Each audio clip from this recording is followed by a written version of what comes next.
시민의 눈높이에서 질문하고 한국 사회에 화두를 던지며 더 나은 내일을 만들어가는 뉴스프리즘 시작합니다.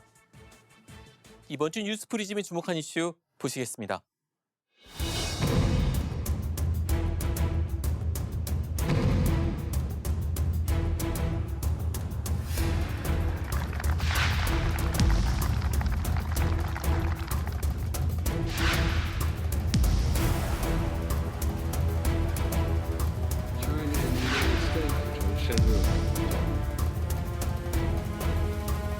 China is trying to move ahead of us in manufacturing now.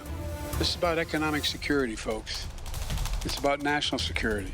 美国滥用出口管制措施，阻碍芯片等产品的正常国际贸易，将对全球半导体供应链造成扭曲，对国际贸易造成扰乱。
우리가 30년 넘게 지켜온 반도체 강국의 위상이 흔들리고 있습니다.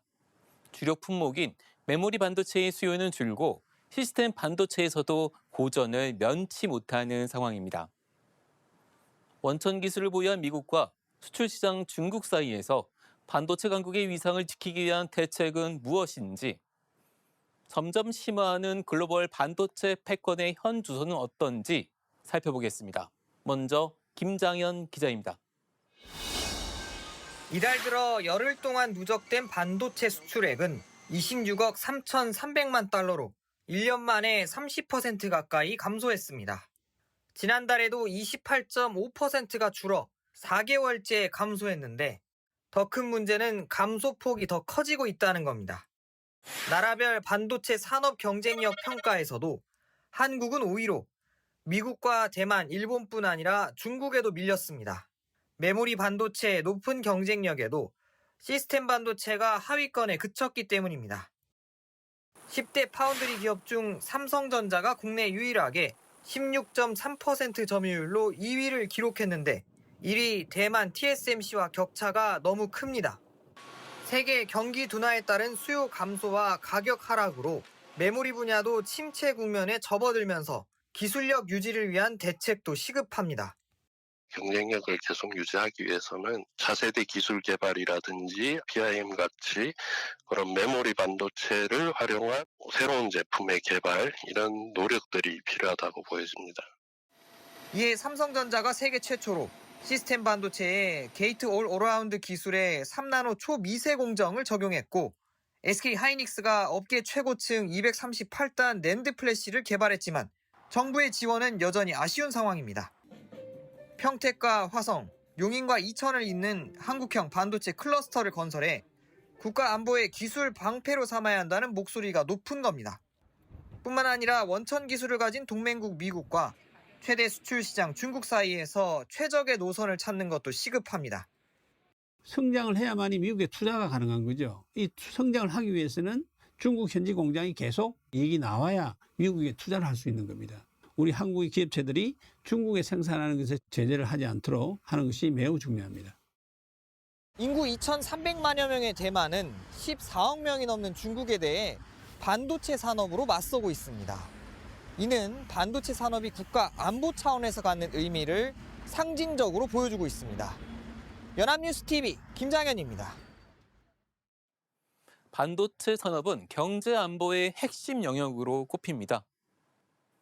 미국의 대중국 반도체 수출 규제는 반도체 전쟁에서 총성을 울렸다는 평가가 나옵니다. 각국이 앞다퉈 반도체 산업 보호와 육성 방안들을 내놓고 있는데요. 김지수 기자입니다. 지난해 4월 조 바이든 미국 대통령이 삼성전자와 대만 TSMC 등 글로벌 반도체 기업들을 소집한 화상회의. 반도체 웨이퍼를 흔들며 투자를 종용했습니다. Chips like the one I have here, these chips, these wafers, are batteries, broadband, it's all infrastructure. This is infrastructure. So look, we need to build the infrastructure of today, not repair the one of yesterday. 바이든 행정부는 미국의 반도체 제조 기반을 복원하려고 합니다. 지난 8월 바이든 대통령이 서명한 반도체법을 보면 5년간 약 69조 원을 반도체 생산에 쏟아붓게 했고 미국 정부 지원을 받은 기업의 경우 10년간 중국에 설비 투자 제한을 두는 가드레일 조항을 뒀습니다. 다른 한편으로는 중국을 반도체 공급망에서 배제하려는 겁니다. 미국은 지난 10월 슈퍼컴퓨팅이나 인공지능 등에 쓰이는 고성능 반도체와 첨단 기술 반도체 생산 장비의 중국 수출을 폭넓게 규제했습니다. 일본과 네덜란드에도 동참을 요청했는데 이들 국가는 협력 쪽으로 기운 상태입니다. 중국이 첨단 반도체를 만들 수 있는 장비를 외국서 구입할 수 있는 길을 완전히 틀어막은 겁니다. 하지만 중국은 반도체 굴기에 박차를 가하고 있습니다. 중국이 향후 5년간 1조 위안, 우리 돈 187조 원 규모의 반도체 산업 지원 패키지를 마련하고 있다고 로이터 통신이 복수의 소식통을 인용해 보도했습니다. 보조금과 세액 공제를 중심으로 지원하는 방안입니다. 미국의 견제에 대응해 반도체 산업 육성을 위한 지원 강도를 높이는 겁니다. 세계 최대 파운드리 업체인 TSMC를 둔 대만도 반도체 육성에 나섰습니다. TSMC는 미국과 일본에도 반도체 신규 공장을 짓기로 하면서 미중 반도체 경쟁에 대응하는 모습입니다.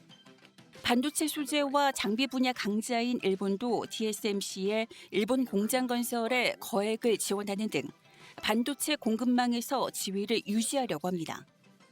도요타 등 일본 주요 8개 대기업이 참여해 만든 반도체 회사는 미국 IBM과 손잡고 반도체 개발에 나설 계획이라고 발표했습니다.